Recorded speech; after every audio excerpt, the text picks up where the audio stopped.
Muy bien, pues ahora sí, bienvenidos a una emisión más de este Café de Innovación. Yo soy Ricardo Bolaños y les agradezco mucho que nos acompañen. Arrancamos ahorita en un minuto.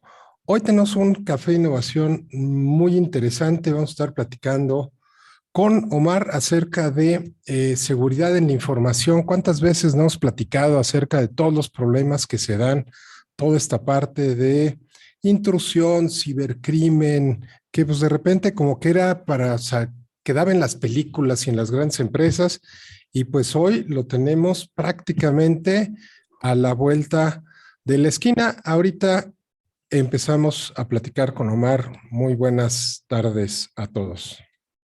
Muy buenas tardes, Ricardo. Y muchas gracias por la invitación y agradecemos su asistencia. Café de Innovación es un programa de la Comisión de Innovación y Emprendimiento de Coparmex Metropolitano del Estado de México. Este espacio tiene como objetivo conocer la innovación en todos los aspectos.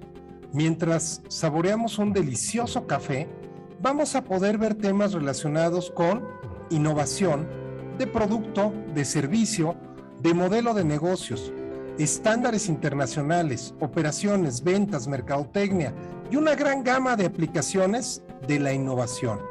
Vamos a estar siempre con un invitado especialista en innovación. También vamos a poder ver diferentes puntos de vista y vas a poder hacer las preguntas relacionadas con la innovación a nuestros invitados.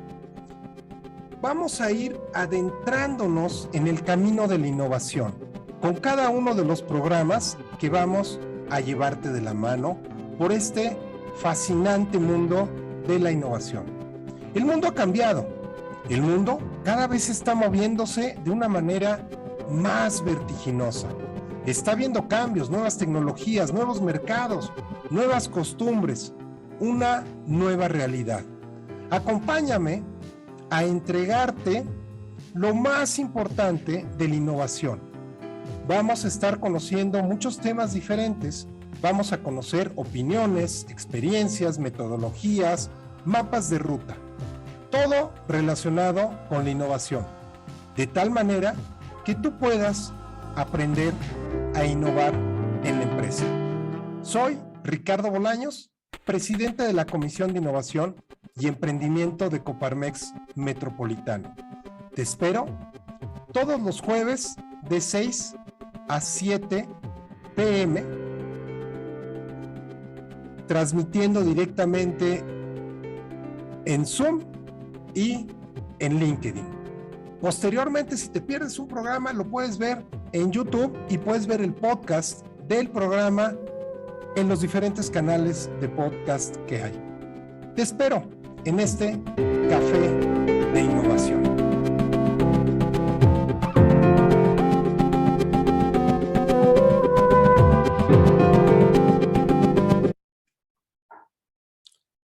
Pues bien, yo soy Ricardo Bolaños, soy el presidente de la Comisión de Innovación y Emprendimiento de Coparmex.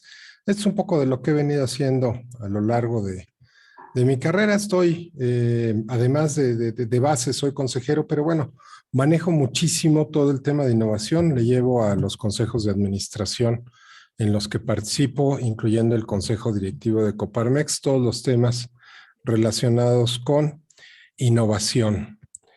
Y cada año en Coparmex tenemos un evento nacional de innovación. Pueden entrar al enlace coparmexinnovación.com y pueden ver la información acerca de este Innovation and Business Forum 2022. Este año lo vamos a hacer todavía en edición virtual. Seguramente el próximo año ya regresaremos a una edición híbrida. Pero si quieren, métanse, revisen qué hay. Preparamos una serie de conferencias bien interesantes para ustedes. Les comento, nuestro próximo programa nos va a acompañar Héctor Ballesteros y nos va a platicar de ecosistemas de negocios como estrategia de innovación. Él es precisamente el director de ecosistemas de negocios en Walmart y realmente cuando me platicó acerca de esto, yo me quedé admirado del esquema. Posteriormente, 8 de agosto, nos acompaña Gabriel Cortés y nos va a explicar acerca de toda esta parte de sentimientos y emociones en la experiencia del cliente. Y es bien importante el verlo. Gabriel es un experto, tengo muchos años de conocerlo y pues por ahí hemos estado compartido escenario en varias conferencias y en varias consultorías. No se pierdan los próximos programas, pues bienvenidos todos. Y pues ahora sí, Omar, Omar, bienvenido, muchísimas gracias por acompañarnos. La verdad es que cuando me comentaste el tema que querías compartirnos, híjole, es un tema súper amplio, o sea, la verdad es que yo creo que nos podríamos pasar horas y horas hablando de él, pero creo que una hora es suficiente para que se nos enchine el cuero de lo que nos vas a decir. Estoy seguro que nos vas a aterrorizar simple y sencillamente diciéndonos la verdad, que es lo más eh, realista de todo. Pero bienvenido, Omar, cuéntanos un poquito tus antecedentes, de dónde vienes, cómo fue que caíste en este tema pues de todo este tema a final de cuentas, de ciberseguridad. La plática se llama, y el tema del Café de Innovación dice, seguridad en la información, del hogar hacia la empresa. Y antes de pasarte la palabra, no sé si recuerdan, el año pasado por ahí de repente se hizo un volteo de mercado cuando resulta que Facebook iba a compartir sus datos y que WhatsApp iba a compartir los datos y que las cookies y que entonces estaban viendo todo lo que hacías. Y de repente o sea, cuando empezaron a ver eso, yo dije, pues es que desde siempre han sabido todo lo que haces, ¿no? Lo que pasa es que a lo mejor ahora se enteraron o la forma en la que publicaron la noticia, pues fue un poco diferente que sonó la campanita de varias personas. Pero cuéntanos, Omar, y bienvenido y muchísimas gracias otra vez por estar con nosotros. Ok, bueno, pues muchas gracias, Ricardo, por la invitación. Estoy encantado de estar aquí con tu público. Y pues bueno, te platico un poquito de mí. Bueno, yo soy ingeniero de formación, egresado del Instituto Politécnico Nacional. Mi carrera de formación se llama Ingeniería en Telemática y es una apasionante carrera muy enfocado a informática, telecomunicaciones, electrónica y tecnología en general. Entonces, posteriormente, cuando yo empecé ya mi ejercicio profesional, yo estuve muy enfocado al desarrollo de sistemas, desarrollo de software para muchas empresas. Entonces, por azares del destino, no fue, digamos, que un día amanecí y dije, no, yo voy a estudiar seguridad de la información. Yo empecé a prestar mis servicios para bancos, bancos nacionales como bancos internacionales. Entonces, por ahí del 2014, estuve trabajando por un proyecto muy importante para un banco que se llama Bank of America. Y para que yo pudiera prestar mis servicios profesionales a esta empresa, obviamente hubo ahí una serie de filtros, pero la misma empresa o el mismo banco estaba capacitando a sus consultores, en este caso desarrolladores, en materia de ciberseguridad. Entonces, obviamente, antes de esto, yo en la carrera sí estudié una asignatura nada más, se llamaba seguridad de datos. Y yo creía en ese momento que era todo lo que debía saber de seguridad de información, lo cual estaba completamente equivocado. Pero digamos que ese fue el parteaguas, así como que el punto de inflexión. Entonces, empecé a capacitarme de lleno en la parte se llama seguridad defensiva, codificación defensiva de aplicaciones. Y me fui adentrando más y más en este mundo bancario. Entonces, por ejemplo, de todos los dispositivos de medio de pago, etcétera. Entonces, para todo esto lleva mucha parte de seguridad. Entonces, fui avanzando tanto en mi trabajo como en proyectos que tenía parte, me fui metiendo de lleno. Y llegó un punto en que dije, híjoles, me siento limitado, necesito aprender más. Y estudié una especialidad en seguridad informática, igual en el Politécnico, en el CIME Culhuacán. Estudié un año y me di cuenta que no era suficiente y encima estudié la maestría. Entonces, Fueron 3 años continuos de formación, digamos que formal, con educación de primera. De hecho, tuve profesores que venían del Banco de México, de entidades gubernamentales, de la Sedena, de la Marina, en todos los temas de ciberseguridad, de la Policía Cibernética, de la entonces PGR. Entonces, ahí aprendí de una manera, digamos, de primera mano todo esto, ¿no? De los ciberdelitos, de cómo se previene, etcétera, ¿no? Y justamente una vez que ya terminé la especialidad, digamos que ahí también fue un giro en mi carrera. Antes mi rol se llamaba arquitecto de software, arquitecto de soluciones, y a partir de ahí empecé a fungir como arquitecto de seguridad en aplicaciones en ese momento. Y bueno, entonces digamos que en los últimos 4 años ha sido, se juntaron varios factores, porque en el año 2018, no sé si lo supieron, o bueno, si sonó en las noticias, hubo un hackeo al sistema SPEI del Banco de México. Bueno, no hackearon directamente el sistema SPEI, sino que fue una vulnerabilidad en los sistemas de algunos bancos, no todos. Pero a raíz de ahí, o sea, justamente en el 2018 pasaron 2 cosas. Yo termino mi especialidad en seguridad informática y sucede este hackeo. O sea, como que hasta se alinearon los astros. Entonces, a partir de ahí, tanto el Banco de México como la Comisión Nacional Bancaria y de Valores, digamos que aumentaron los requisitos en cuestión de ciberseguridad para los bancos, en este caso, y bueno, para todas las instituciones financieras. Entonces, digamos que pusieron de forma obligatoria que en las instituciones bancarias hubiera un CISO, un director a nivel ejecutivo en la parte de ciberseguridad.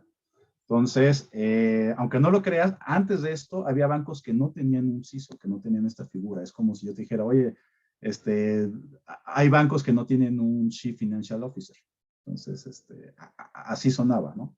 Entonces, digamos que empezaron a hacer obligatorio este lineamiento, pero no solamente es construir un área de CISO, o sea, obviamente necesitaban todas las ramas de ciberseguridad. Y digamos que ahí yo entré con el background que tenía como subdirector de arquitectura de aplicaciones en ese momento. Entonces, digamos que he pasado en estos 4 años en 3 instituciones bancarias diferentes, y actualmente ahorita en la institución donde estoy, pues digamos que soy el director de seguridad de la información. Entonces soy el CISO suplente de mi institución. Y pues bueno, así fue. Entonces, en estos 4 años han pasado muchas cosas, entre ellos la pandemia. Entonces, la pandemia de COVID fue un hecho que fue un antes y después en muchas, no sé, en la humanidad, pero en general en la tecnología. O sea, no podemos hablar de cómo estamos viviendo ahorita, cómo trabajado en este momento que antes de la pandemia. Entonces, situémonos hace un par de años, a principios del 2020, que dijeron, todos vamos a home office, o al menos la mayoría de las posiciones de trabajo que se podían hacer remotas, todos nos fuimos a home office, pero desgraciadamente no todas las empresas, o muy pocas, estaban preparadas para ese cambio. Incluso los bancos, o sea, con todos nuestros protocolos de seguridad y todo eso, lo sufrimos mucho, pero digamos que los bancos son las instituciones civiles que más requisitos de ciberseguridad tienen. Entonces, digamos que llevamos la delantera en ese sentido. Pero aún así, o sea, digamos que de los bancos te va, no sé, por ejemplo, las segundas entidades reguladas que se me ocurre, no sé, por ejemplo, el sector farmacéutico o algunos sectores industriales también estaban muy preparados para esa parte. Pero uno de los temas es que solamente se protege los activos críticos, ¿no? Digamos que uno de los grandes retos de un director de seguridad de la información es cómo proteger a la empresa, a los clientes y a los empleados, ¿no? Entonces, o al menos esa es mi visión. Entonces, mi visión y mi código de ética es que siempre pienso en los clientes de la institución, después en la institución y en los empleados de la institución. Entonces, muchos esfuerzos en seguridad de la información es para proteger la empresa como entidad, pero la parte más vulnerable y el tema, como dices, que sí causa miedo, es que en la mayoría de los empleados se tiene muy poca cultura de seguridad de la información. Entonces, ahorita les voy a presentar ahí unas pequeñas diapositivas. Y bueno, incluso a mí me pasó, o sea, hasta antes de haber estudiado mis posgrados de forma rigurosa, uno de los grandes problemas en este momento es que la mayoría de la gente tiene muy poca cultura en seguridad de la información, pero ya está expuesta a todos los medios digitales, es decir, ya está trabajando en home office, tenemos smartphone, tenemos tablet, tenemos consolas de videojuegos, computadoras. Entonces, ya estamos inmersos en esto, pero también estamos inmersos en estos riesgos, ¿no? Entonces, una de las cuestiones que he estado impulsando y planteando es que cuando las empresas impulsen sus programas de capacitación y concientización, lo hagan también, pero primero que enseñemos a los empleados a cómo cuidar sus propios activos de información. ¿De acuerdo? Entonces, no sé si está aquí alguna duda, comentario antes de que pase a la presentación. No sé si van teniendo alguna pregunta, algún comentario, por favor, si están por aquí en Zoom, pónganlo en el chat o en preguntas y respuestas. Si están acompañándonos por acá en LinkedIn, igual pónganos el comentario y por ahí lo contestamos. Y pues bueno, Omar, nada más a lo mejor retomar estos temas. Hablas en una institución, tenemos que proteger al usuario, a la empresa y a los empleados. Y resulta que, por lo que yo he leído, digo, tecnológicamente puede haber unos niveles de seguridad extraordinarios, pero cuando llego yo y me dice mi cuenta de banco, pon un password y le pongo 1, 2, 3, 4, 5, 6, 7, 8, 9, pues ya de nada sirve que tan bien protegido esté el sistema, porque ahí lo que falló fue mi password. Y han hecho esfuerzos, seguramente les ha tocado a ustedes por ahí que les dicen, no, tiene que tener una mayúscula, un signo, un número, pero bueno, de cualquier forma, efectivamente, el eslabón de las pláticas que yo he estado ahí de seguridad, ciberseguridad, incluso de seguridad y de ciberseguridad, el eslabón más débil acabamos siendo siempre nosotros. Y muchas veces es algo tan simple, Omar, como por ignorancia, o sea, no sabemos el alcance de lo que una acción nuestra puede tener como consecuencia. Entonces, pues me queda clarísimo y me hace mucho, no ruido, pero sí me hace mucha inquietud lo que nos comentabas. Dice, seguridad en la información del hogar hacia la empresa. Hacia la empresa, Porque exactamente. es importante, ¿no? Adelante, Omar. Sí, es justamente, miren, como yo estoy, miren, como les decía, ya llevo varios años trabajando para instituciones bancarias y por muchos años mis esfuerzos fueron muy orientados a proteger a la organización, o sea, los empleados, la organización. Pero ¿qué pasa cuando, imagínense, yo me vi también que de un día al otro a trabajar desde el hogar y ahora, ¿cómo protejo mi hogar? ¿Cómo protejo a mi familia, etcétera, a mis empleados? Porque es todo, ¿no? Y lo que he estado intentando hacer es, por ejemplo, como que sintetizar el conocimiento mínimo que toda persona debería tener en cuestión de seguridad de la información. O sea, por ejemplo, aunque muchos de nosotros no seamos contadores, lo mínimo deberíamos saber la diferencia entre activo y pasivo, entre gasto y inversión, digamos así, mínimo, no sé. Aunque muchos de nosotros no somos abogados, pues digamos que lo mínimo que debemos saber, no sé, se me ocurre saber la Constitución, las garantías individuales, una cosa así. Aunque nosotros no seamos médicos, mínimo deberíamos de saber, no sé, tomar la temperatura, saber para qué sirve un antibiótico, etcétera, ¿no? Entonces, lo que yo pretendo con esta presentación es al público en general saber lo mínimo que necesitamos saber, ¿de acuerdo? Entonces, voy a empezar. Bueno, esta es una presentación que hace un par de semanas discutí en algún foro especializado. Aquí están mis datos y mi cédula profesional. Entonces, como en la especialidad que tengo. Bueno, entonces, no sé si ustedes hayan escuchado en sus empresas lo que es una política de seguridad de la información. Entonces, no me voy a meter tanto en temas técnicos. estas definiciones vienen en las normas ISO 27000, incluso en varios frameworks de ciberseguridad, pero lo que yo lo quiero ver es cómo lo ve la gente. Entonces, es un conjunto de alineamientos, un conjunto de reglas orientadas justamente a fortalecer la seguridad de la información, pero como lo ven los empleados cuando se les comparte, es un conjunto de prohibiciones. No debo, no debo, no debo, ¿no? Entonces, ya que voy con todo esto, ¿qué debería ser una política de seguridad de la información? ¿Y cuál es el cambio que se tiene que impulsar? Es que tiene que ser un conjunto de hábitos. No un conjunto de reglas, no un conjunto de prohibiciones, tiene que ser un conjunto de hábitos. ¿Por qué un conjunto de hábitos? Porque los hábitos forman parte de nuestro día a día, ¿de acuerdo? Entonces es desde la limpieza, desde la higiene, el respeto, la puntualidad, etcétera, ¿no? Entonces, si nosotros nos preguntamos qué hábitos llevan los empleados a su lugar de trabajo. Entonces, por ejemplo, la puntualidad, el respeto a las reglas, la pulcritud. Entonces, si una persona es impuntual en su día a día, no esperamos a que sea puntual en su lugar de trabajo. Si una persona no asea su lugar en su casa, tampoco va a ser aseado en su lugar de trabajo, ¿no?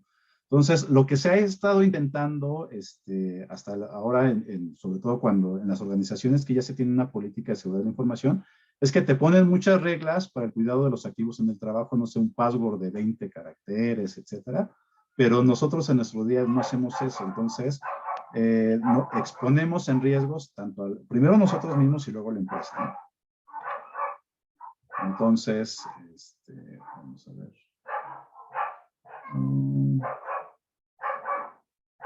Ay, perdón, no me salté. Bueno, ¿qué malos hábitos tiene la mayoría de las personas respecto a la seguridad de la información y seguridad informática? Entonces, son dos, o sea, son muchos, pero yo lo pude resumir en dos, que es la poca protección de sus datos personales y el descuido de sus activos de información. Entonces, esos son los dos principales problemas. Entonces, por ejemplo, aquí vemos uno de los problemas cotidianos es el robo de Wi-Fi, que es de los dos, en ambos sentidos. O sea, es tanto en que tú te lo roben como que tú tengas el hábito de robar. Ese es uno de los problemas comunes. Descuido de la información personal. Entonces, ¿cuántas veces hemos ido a la papelería? Se saca una copia no legible, pero lo dejamos ahí. Entonces, hay una grave cultura de descuido de información personal. Otro es que se tiene el hábito de compartir indebidamente las contraseñas. O sea, cuando nosotros estamos en la pandemia hubo un aumento exponencial del uso de servicios de streaming, Netflix, Spotify, Amazon Prime, etcétera. Y compartimos estas contraseñas, cuando se trata de un círculo familiar no es tan crítico, pero cuando ya sale de nuestro círculo familiar es cuando tenemos problemas, ¿no? Y esta cultura de compartir indebidamente las contraseñas se extrapola a nuestro trabajo, ¿no? Pero la situación más grave, y aquí es bien importante, es el uso intensivo del software pirata. Y aquí es donde verdaderamente tenemos un grave problema. Bueno, ¿de qué tamaño es el uso del software pirata?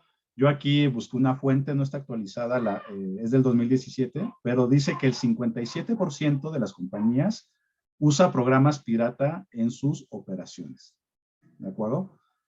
Pero lo más importante, o sea, una de las cuestiones, como debemos leerlo, es que no considera las consecuencias tecnológicas, financieras, a las que se exponen. Entonces, ahorita no voy a hablar, digamos, que de propiedad intelectual, o estamos de acuerdo que es un delito. Sin embargo, el consumo del software pirata es algo que te afecta directamente a ti, y ahorita vamos a ver directamente a tu bolsillo. O sea, realmente el uso del software pirata es un grave riesgo para el usuario que lo utilice.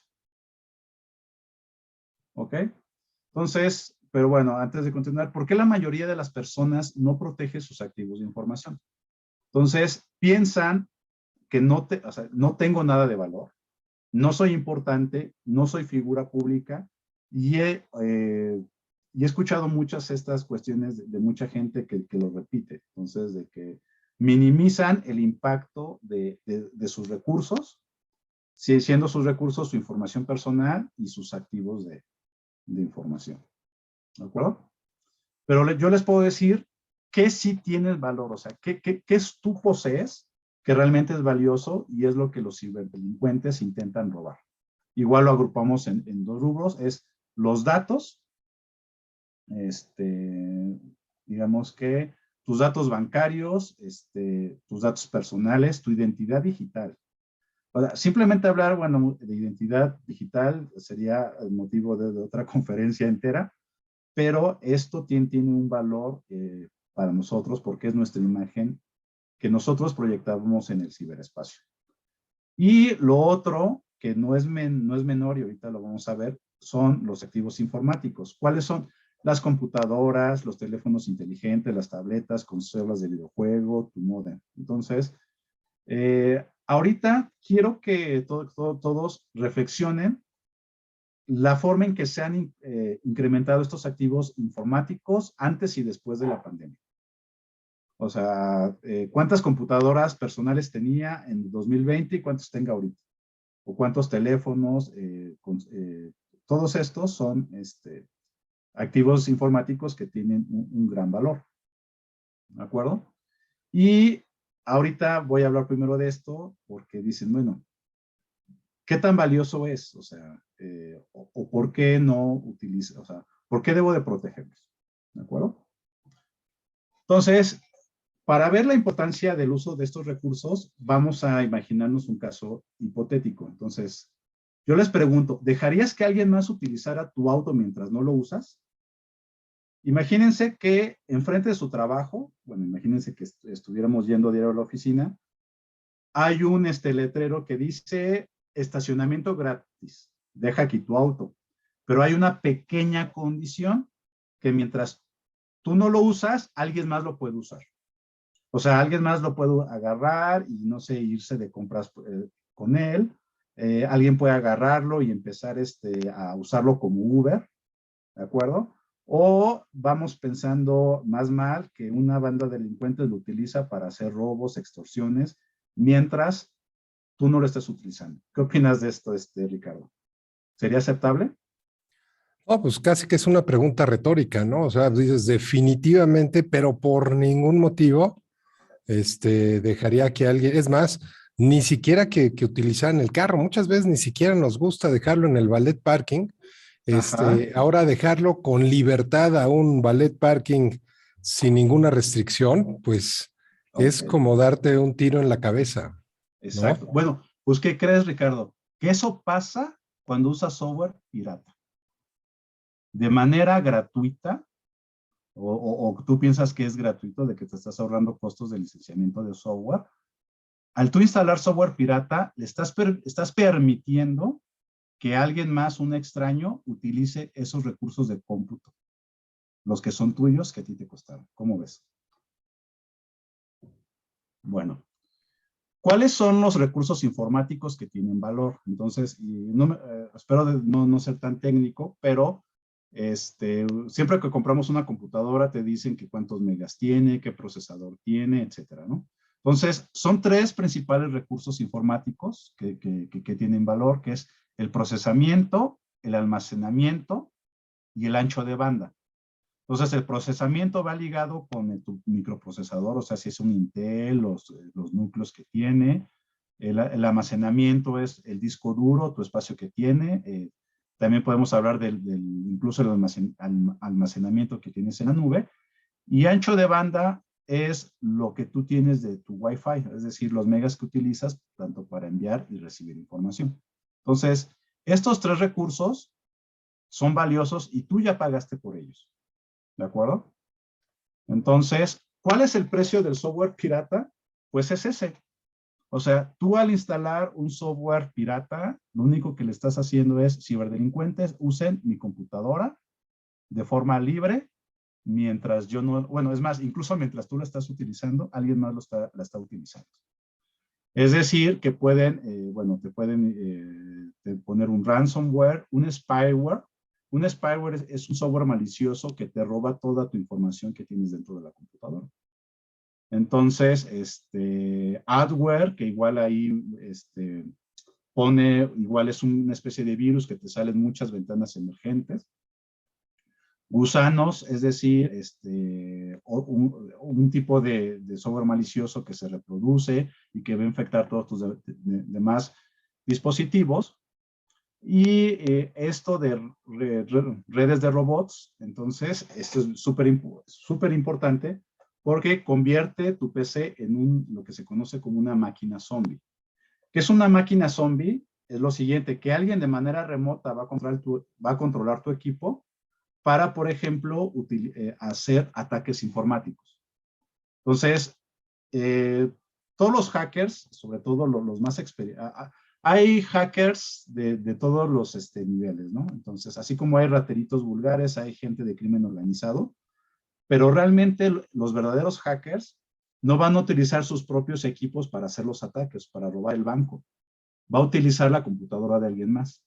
¿De acuerdo? Entonces, si tú instalas aquí tu Office pirata y estás muy contento de que no le estás pagando a Bill Gates lo que se merece por darte tu Office, pero estás instalando un software que alguien más está controlando tu computadora para realizar ataques, o sea, para, digamos que perpetrar esos ilícitos. Primero roba tus datos y va a utilizar tu computadora para robar los datos de los demás.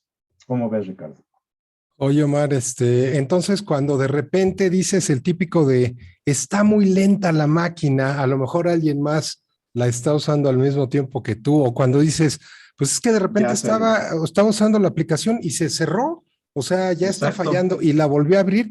Todo ese tipo de comportamientos, de que aparece el gato y se regresa como un déjà vu de la Matrix, Sí, este, eso, o sea, digo, puede ser que sí esté fallando tu equipo, pero igual y puede ser un indicio que por ahí alguien está usando tu equipo. Y déjame nada más volver a puntualizar esto. Hay veces que, eh, digamos que el ataque es inminente, o sea, sale el ataque, te pone una pantalla roja con un sí, muñequito riéndose y te dice, te robé tus datos, me tienes que depositar tanto en bitcoins o sea, ese exactamente. fue un ataque directo, te atacaron a ti. El Pero ransom. este ataque que dices es un ataque donde llego, oye, esta máquina está libre, me estaciono ahí, yo nunca me doy cuenta que haya alguien ahí, y entonces empiezan a hacer un ataque y se roban un banco por medio de tu equipo, y de repente, pues, de alguna forma, por un IP o por lo que tú quieras, encuentran tu equipo, llegan a tu casa y de repente tienes ahí a la Policía Cibernética, a la Guardia Nacional y te dicen, ¿qué crees? De aquí acaban de robar este banco. Y tú dices, pero ni de risa. Y a la hora de que revisan, pues salió de tu equipo. Y, o sea, ¿es correcto lo que estoy entendiendo? Sí. Miren, miren, ya metiste cosas importantes. Ajá. Y vamos a puntualizar. De hecho, así es o así debe ser, pero miren, desafortunadamente, la policía cibernética y todos ellos, si se pudieran, si pudieran de esa manera perseguir todos los ataques bancarios, no acabarían. No tenemos la suficiente policía cibernética para hacer eso. Entonces, desafortunadamente, y esa es una de las cuestiones que sufrimos en el sector bancario, es que cuando hay un robo de banco, lo primero que se hace es imputarle la responsabilidad al usuario. Y cuando obviamente el usuario se puede decir, oye, es que yo no hice esto, yo no lo hice, y se hace un peritaje y se demuestra de que en efecto el usuario fue inocente y fue un ataque, entonces quien al final de cuentas paga eso es el seguro, ¿de acuerdo? Los bancos no van a perder, y bueno, yo como usuario de la banca, como les digo, yo he estado, trabajo para los bancos, pero realmente así es, pero así es lo que pasa, es decir, que atacantes utilizan nuestros equipos para perpetrar sus ilícitos. ¿de acuerdo? Entonces, eso, digamos que son los hackers más avanzados, o sea, los hackers más, digamos, de menor categoría, utilizan tu equipo, no sé, por ejemplo, para minar criptomonedas, ¿de acuerdo? O utilizarla como puente para correr ahí algoritmos para craquear contraseñas, ¿ok? Entonces, son muchos usos que se le pueden dar a tu equipo y uno lo permite cada vez que instalas un software pirata. Pensemos esto, y la gente no lo analiza, ok, voy a instalar este disco con software pirata. ¿Quién lo hackeó? Pues un hacker. ¿Estamos de acuerdo? Entonces es como si también, poniendo una analogía, es como si imagínense unos delincuentes que se ponen ahí afuera de tu casa a decir, vigilancia de seguridad gratuita, y tú los permites entrar a tu casa. Entonces, eso es lo que tú estás haciendo a la hora de, cada vez que tú utilizas un software pirata, estás consintiendo el uso de tus recursos informáticos a un agente malicioso, que pueden ser de los más diversos. ¿Cómo ves? Sí, no, definitivamente, estaba empezando a pensar cuántas cosas no parecen gratis que no son gratis, ¿no? Y digo, probablemente les ha tocado Definitivamente. por ahí el típico desayuno gratuito, ¿no? En el que solo te van a comentar acerca del tiempo compartido y bueno, no te los quitas de encima hasta que no te quitan la tarjeta de crédito, la planchan y te embarcas por 20 años con el pago del tiempo compartido y dices, oye, pues fue el desayuno más caro de mi vida, ¿no? Fue el Sí. software más caro de mi vida. No dudo que por ahí haya por ahí algunos de estos hackers Robin Hood épicos que realmente nada más craquean el software, pues con tal de pegarle ahí al capitalista maldito que está haciendo dinero con algo tan noble como el desarrollo de software, pero no todos son así, o sea, hay muchos que No. realmente lo hacen para verlo. Les digo, el ejemplo que tú pusiste me pareció muy bueno. Instalamos cámaras de seguridad gratis en su casa. Dices, buenísimo, ¿no? Y entonces, pues tú las tienes y te estás viendo tú todo lo que pasa en tu casa y todo mundo, bueno, los que te están regalando las cámaras también lo están viendo. Y bueno, así puede haber cualquier cantidad de ejemplos. Pues la realidad es que me parece, Omar, que lo primero es, por muy crudo y feo que sea, lo primero es saber qué tantas cosas hay afuera que nos pueden dañar. Porque entonces sí, ya sabiendo en primera, pues vas a empezar a buscar formas en las que te puedas proteger, porque si tú crees que todo esto son leyendas urbanas, dices, no es cierto, eso nada más pasa en las películas, ¿no? No, de hecho no. Te Y estás en como tú serios bien lo problemas, dijiste, ¿no? si alguna vez tuviste una computadora que se hizo lenta y que nomás no podía ir para adelante para atrás, es un 90% de probabilidad de que fue infectada por un malware. O sea, de hecho yo, como te decía, yo tenía una máquina de hace como 10 años, te lo juro que ya no daba ni para atrás ni para adelante, fue antes de que yo estudiara de forma formal seguridad informática. Después de que supe esto, te lo juro, ya no uso, pero para nada software pirata. O sea, lo confieso, alguna vez lo utilicé sobre todo de estudiante, o sea, cuando era estudiante de ingeniería en computación, había software muy caro y lo típico, ¿no? Sí hice uso de pero te lo juro que antes no había máquina que me durara ni año y medio, ¿eh? Me la acababa. Y la última que tuve, digamos que agarré, la formateé, ya no tiene ninguna clase de software pirata. ¿Qué crees? Volvió a la vida. Pero bueno, este ejercicio, igual se los dejo de tarea, que todo el mundo lo hagamos. Para saber cuánto te cuesta el software pirata o cuál es el precio, necesitamos hacer, lo primero es un inventario de activos de información. Entonces, por ejemplo, estos son activos, este es un ejemplo de que una persona, y no es descabellado que alguien posea esto, por ejemplo, de que una computadora HP, que si tienes dos, si tienes otra computadora de otra marca, una. Aquí vamos a ignorar en un primera instancia el efecto de la depreciación, pero incluso se puede acotar, a ver, háganlo los activos de información que han adquirido en los últimos 2 años de la pandemia para acá. Entonces, y solo de los personales, ¿eh? Esto también se va a extrapolar a los empresariales. Pero, por ejemplo, si alguien, por ejemplo, aquí es el ejemplo de una persona que tiene 3 computadoras, que tiene una consola Xbox, una consola Nintendo, que tiene 3 tablets, un iPhone y aparte por ahí un celular Samsung. Si hacemos una suma bruta del costo, nos da 137,000 pesos. Y esto lo podemos tomar como un promedio que puedes tener tú o yo en nuestros hogares. ¿De acuerdo? Ahora bien, el software pirata reduce entre el 30 y el 50% la vida útil de tus dispositivos. ¿Vale?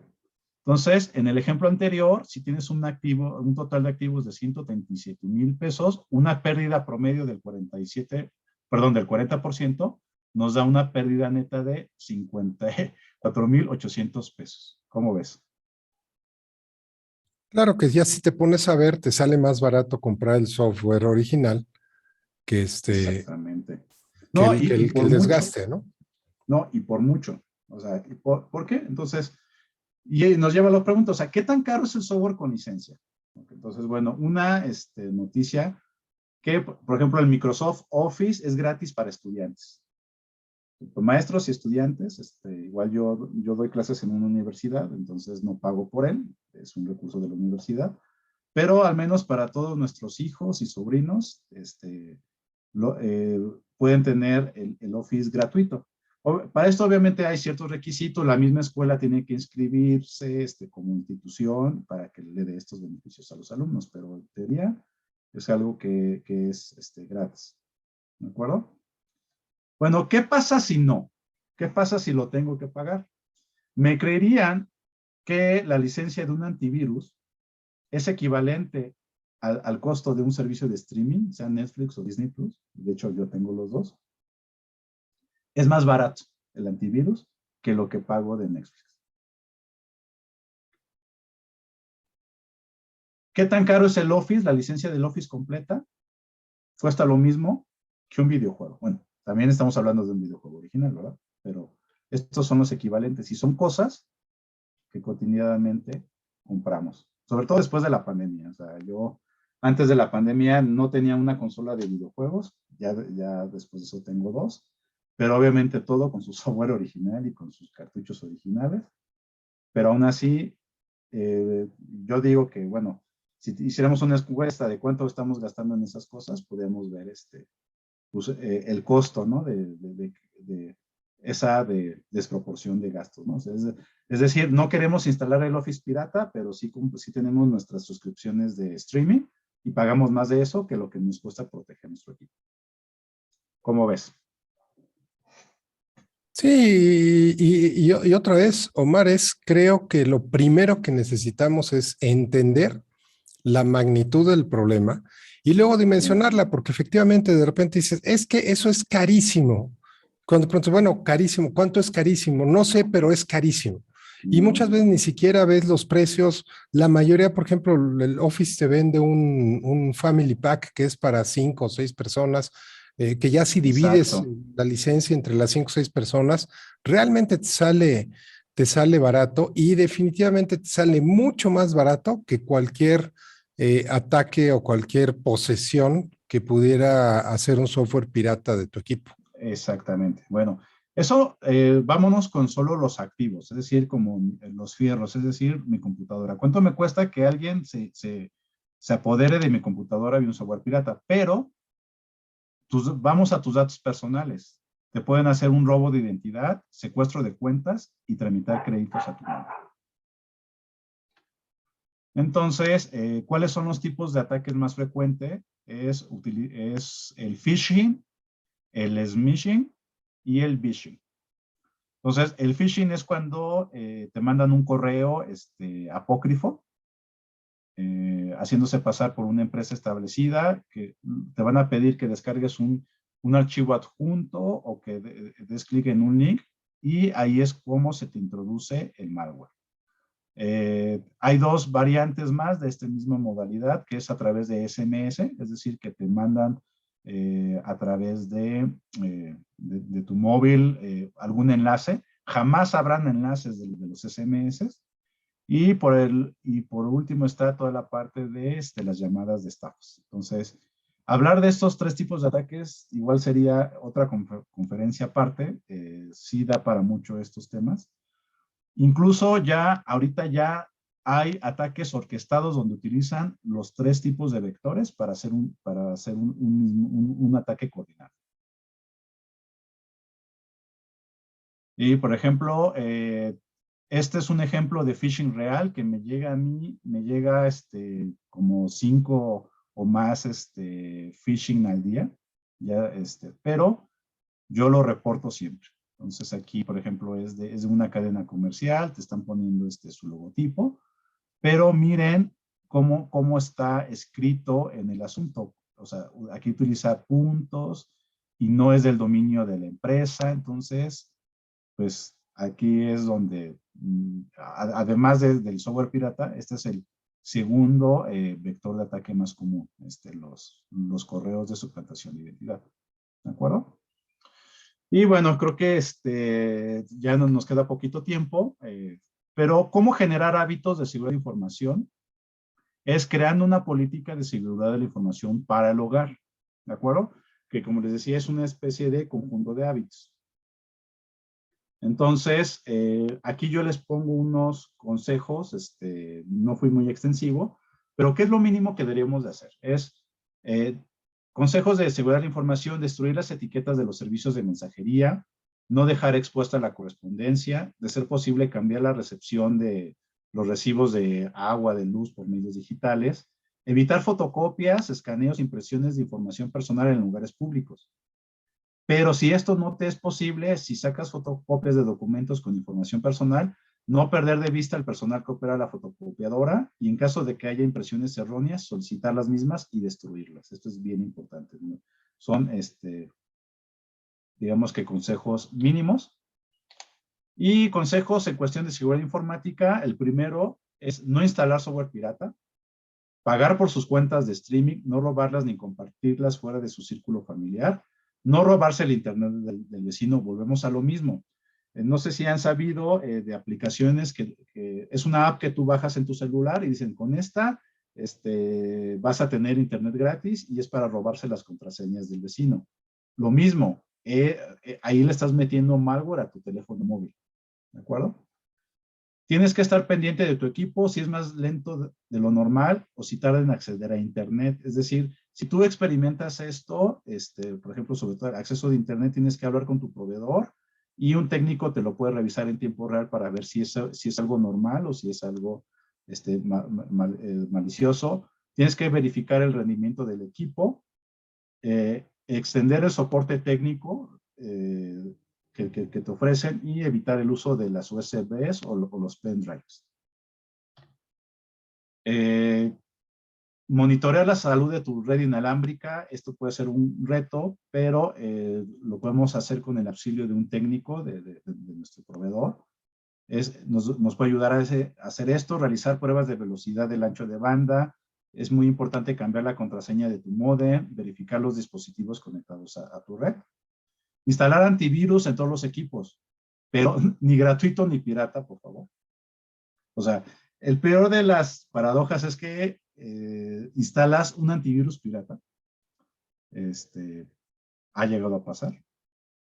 Y bueno, lo que decía es utilizar contraseñas robustas, activar el doble factor de autenticación. Esto se utiliza mucho en los bancos. No sé, por ejemplo, cuando ustedes quieren hacer una transacción, normalmente se requiere un token. Pero, por ejemplo, para nuestras cuentas de LinkedIn, nosotros podemos activar un doble factor de autenticación para poder acceder. No sé si recuerdan, eso fue hace como 3, 4 años también. Hubo una brecha de seguridad en LinkedIn y no sé si recuerdan que nos pidió de forma obligatoria cambiar nuestra contraseña. Entonces, ese todo fue un tema. Y detectar y reportar el phishing, el smishing y el vishing. Es decir, que siempre que nos llegue un correo malicioso, siempre reportarlo para justamente evitar la propagación y los proveedores de los sistemas tengan identificados y bloqueen esas direcciones. Y Oye, en bueno, lo aquí que, perdón, Omar, ahorita en lo que, antes del slide, voy a poner aquí nuestra encuesta de entrada para que nos vayan diciendo, y voy a aprovechar tu último comentario para responderle aquí a José Luis. José Luis nos pregunta, dice, ¿tiene el doble factor de seguridad algún inconveniente en temas de acceso a la información digital? Que era prácticamente lo que comentabas, que más que tener algún problema es recomendable. no, al contrario, es recomendable, ¿de acuerdo? Correcto. Pero digamos que sí tiene un pequeño problema, no problema, sino digamos que todo tiene un precio, ¿verdad? Si tú pones un doble factor de autenticación, no sé, en el caso de tu LinkedIn, digamos que estás haciendo un hincapié de que sí es tu cuenta, de que sí eres el propietario de esa cuenta. Y si, por ejemplo, ahorita estamos en una época, no sé, de que, por ejemplo, ven eso del discurso de odio y todo ese tipo de cosas, si tú cuando tú activas un segundo factor de autenticación en tus cuentas, ya tienes que ser doblemente responsable para tener justamente tu imagen digital. Entonces, imagínense que, por ejemplo, no sé, alguien de forma deliberada empieza, no sé, a propagar virus o mensajes de odio, y esto ya conforme va avanzando el tiempo va a poder tener unas repercusiones incluso legales. Si tú tienes un doble factor de autenticación es que si tú estás garantizando que eres tú, o sea que no es Juanito López el que tiene la identidad de otro. Entonces, para activar esto, sí, pero como dijo el abuelito no, el tío de Spider-Man, todo gran poder lleva una gran responsabilidad. Claro. Y pues prácticamente aquí terminó la presentación, creo que justo a tiempo. Y no sé si lo aprovechamos ya estos últimos minutos para, si me puedes leer algunas preguntas del público. Sí, claro que sí. Mira, hay por acá dos, tres preguntas. Roselia nos dice, vaya que sí es de dar miedo. Dice, y Sí. tan poca cultura de seguridad cibernética que se tiene en general. Entonces, sí, indudablemente, ¿no? Y misma Roselia nos dice, muchas personas justifican la cultura de la ilegalidad de pirata en todos los ámbitos con la excusa de lo económico, cuando el origen es de simple educación y respeto. Exacto. Entonces, No, y es que ese es un punto, es que es algo hasta cultural. O sea, muchas veces incluso sí se tiene, hay gente que tiene el dinero, o sea, es que México, yo he visto muy grandes paradojas. Muchos dicen, es que no tengo dinero para algo básico, pero sí tengo para los fines de semana irme de fiesta y me gasto los miles de pesos. Cuando ya les demostré aquí que los costos son mínimos comparados a la pérdida. O sea, simplemente, si tú compras una computadora del precio que quieras, no sé, es más, una económica de 6,000 pesos, pues le estás entregando la mitad a otras personas y están utilizando tus recursos. O sea, tu internet, tu computadora, algo que a ti te costó. Entonces, volvíamos a la pregunta retórica del auto, es que no, es decir, no puedo permitir que alguien más utilice mis recursos porque son míos. claro, y bueno, o sea, sí, definitivamente es algo que hay que cuidar mucho. Y lo primero, el primer gran paso es conocer el alcance de lo que podría estar sucediendo, ¿no? Aquí Enrique nos dice, lamentablemente todo pareciere ser que está diseñado y escalonado a ser vulnerable y no poderse defender en todos los trámites y operaciones privadas y públicas, comerciales, fiscales, legales que se hacen, No, de familia, de adquisición, de diversión, de educación, mensajes, ofertas, llamadas sospechosas. Dice, más aún, malos usos, robos de equipo, intrusión. Dice, ¿quiénes son los buenos y quiénes son los malos? Accesos indebidos y riesgos, llamadas, descargas, sitios, enlace, etcétera. Y aquí yo le agregaría, Omar, al comentario de Enrique, eh, cuando algo es demasiado bueno, hay que sospechar. Y no es que digan, es que tú eres súper pesimista. No, es por lógica. O sea, por ahí seguramente les llegó cualquier cantidad de mensajes estos por WhatsApp de Coca-Cola está regalando 1,000 refrigeradores y lo único que tienes que hacer es darle clic aquí. no. Toyota está regalando sus carros, Corolla, y así me llegan. Cada vez que llega uno de esos, o sea, ni siquiera, normalmente investigo, qué es, pero esos ya ni siquiera investigo y les pongo, es virus, es robo de identidad, es phishing, para que no lo estén replicando, ¿no? Porque muchos ni siquiera entran al link, dicen, buenísimo, están regalando refrigeradores y lo reenvían a su red de 300 contactos conocidos y desconocidos. Y tarde o temprano, o sea, se propaga de manera exponencial y tarde o temprano más de uno acaba dándole clic y más de uno acaba cayendo en uno de estos esquemas que te causan algún daño visible o invisible a tu equipo, Omar. Sí, mire, yo le contestaría en efecto, mire, no es que todos los sistemas estén diseñados para ser vulnerables, no, es así. Si yo les pregunto, por ejemplo, ¿cómo nosotros protegemos nuestro carro? Y es como, pues obviamente, pues le ponemos llave, alarma, candados, bastones, etcétera, ¿ok? Entonces, todas esas precauciones es para protegerlo. O sea, digamos que un cerrajero capacitado pues puede agarrar y abrirlo, etcétera, a final de cuentas. Pero incluso, por ejemplo, los cerrajeros tienen un permiso y tienen un protocolo por cómo actuar. Entonces, aquí es algo bien importante, es que todo sistema se puede vulnerar, eso sí es cierto, pero hay otro factor bien importante que es el tiempo. ¿Cuánto tiempo le toma un atacante para vulnerarlo? Entonces, los hackers los hackers de a de veras van a hacer el ataque en el menor tiempo posible y sin que se dé cuenta la persona. ¿De acuerdo? Ese es, digamos, que los ataques sofisticados. Y eso solamente lo va a hacer un atacante altamente capacitado. Que un atacante altamente, que tiene esa capacidad, ni siquiera te va a voltear a ver a ti. O sea, son los que, por ejemplo, los espías del otro lado de Europa, no voy a mencionarlo, pero incluso hay hackers a todos los niveles. Hay, digamos, los que trabajan para el Estado, los gobiernos, los mercenarios, grupos de terrorismo, etcétera. Pero digamos que esos están en la élite, pero están de ahí pasado lo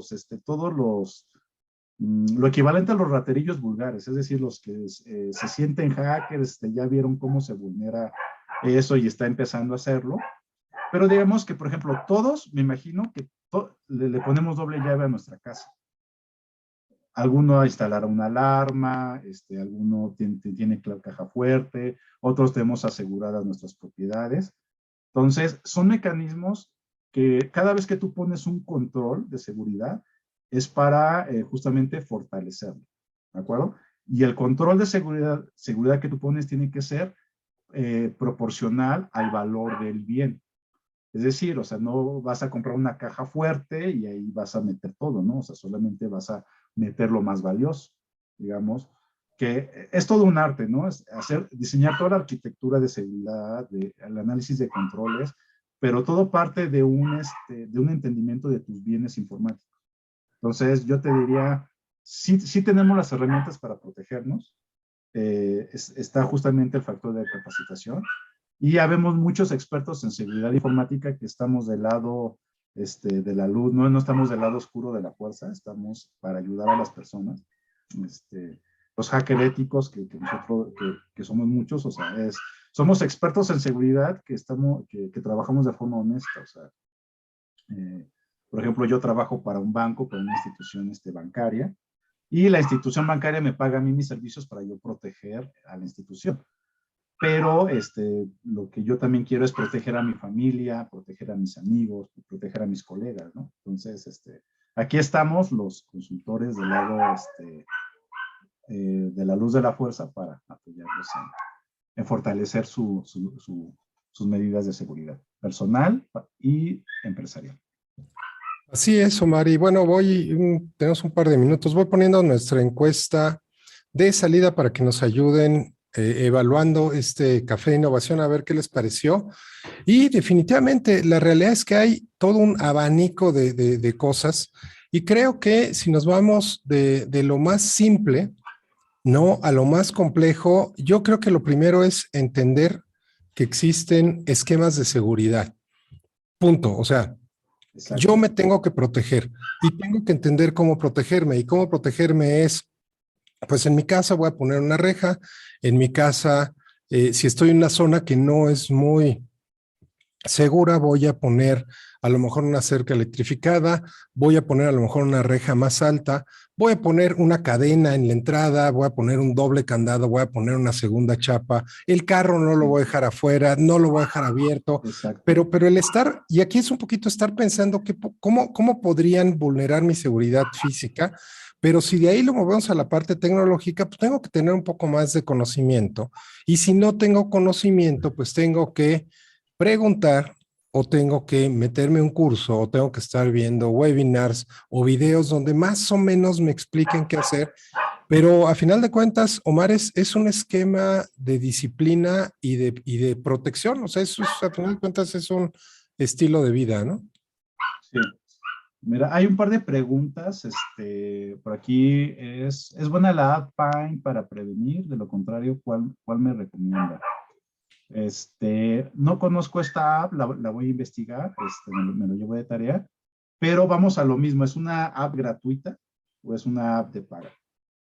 Es muy importante que siempre que ustedes descarguen una app en su celular, viene ahí el nombre de la compañía que es propietaria de la aplicación, ¿de acuerdo? Entonces, siempre que instalen cualquier aplicación de lo que sea, si sea un juego, tiene que, o sea, no es lo mismo que descargues un juego en tu celular de Nintendo a un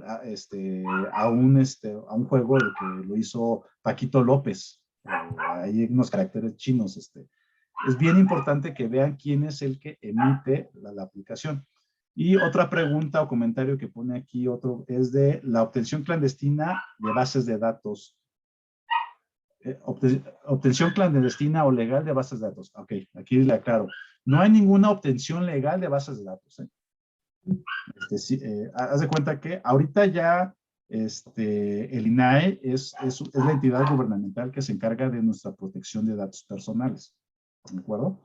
Entonces, todos nosotros como individuos tenemos derechos, se llaman derechos ARCO, que nosotros podemos pedir la consulta, eliminación, modificación de nuestros datos personales de cualquier empresa.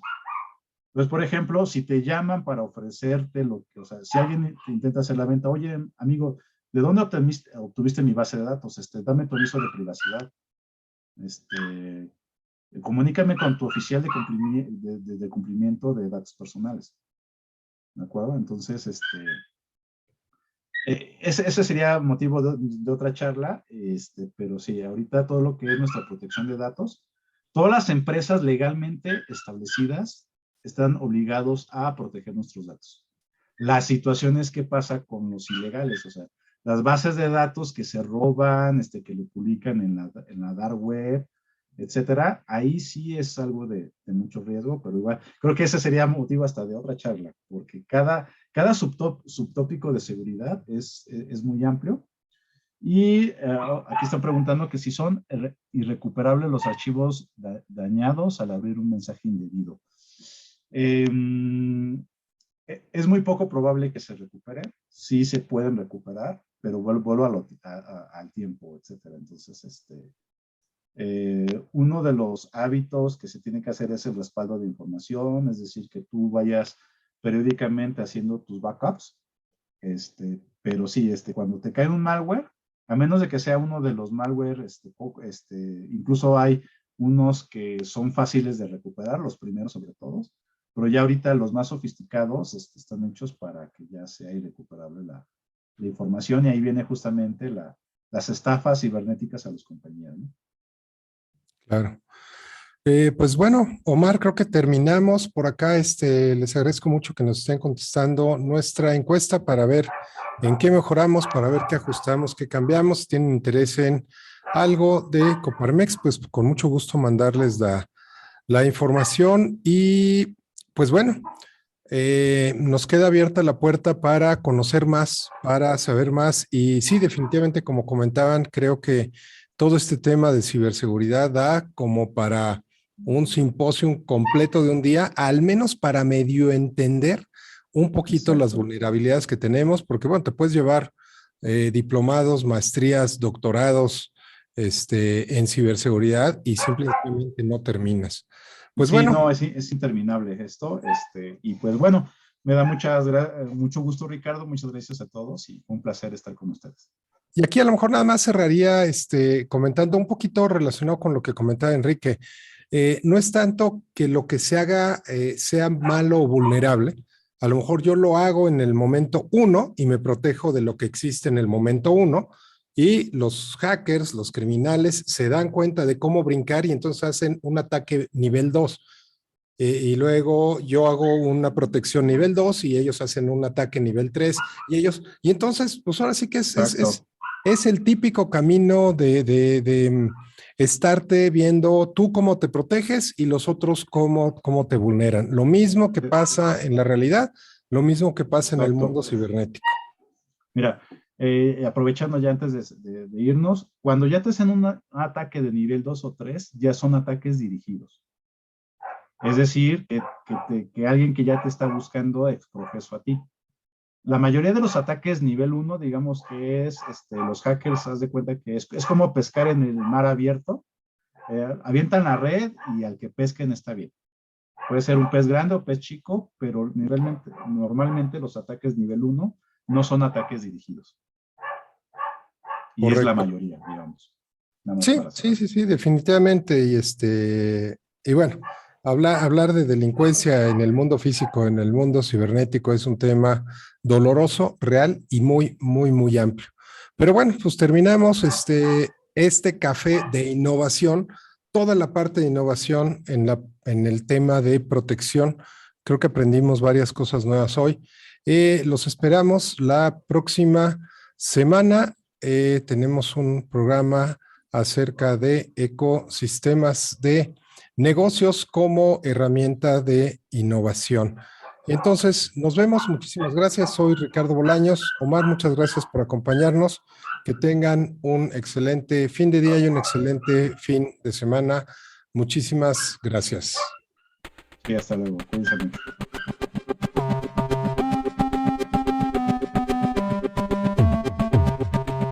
Café de Innovación es un programa de la Comisión de Innovación y Emprendimiento de Coparmex Metropolitano del Estado de México. Este espacio tiene como objetivo conocer la innovación en todos los aspectos. Mientras saboreamos un delicioso café, vamos a poder ver temas relacionados con innovación, de producto, de servicio, de modelo de negocios, estándares internacionales, operaciones, ventas, mercadotecnia y una gran gama de aplicaciones de la innovación. Vamos a estar siempre con un invitado especialista en innovación. También vamos a poder ver diferentes puntos de vista y vas a poder hacer las preguntas relacionadas con la innovación a nuestros invitados. Vamos a ir adentrándonos en el camino de la innovación con cada uno de los programas que vamos a llevarte de la mano por este fascinante mundo de la innovación. El mundo ha cambiado. El mundo cada vez está moviéndose de una manera más vertiginosa. Está habiendo cambios, nuevas tecnologías, nuevos mercados, nuevas costumbres, una nueva realidad. Acompáñame a entregarte lo más importante de la innovación. Vamos a estar conociendo muchos temas diferentes.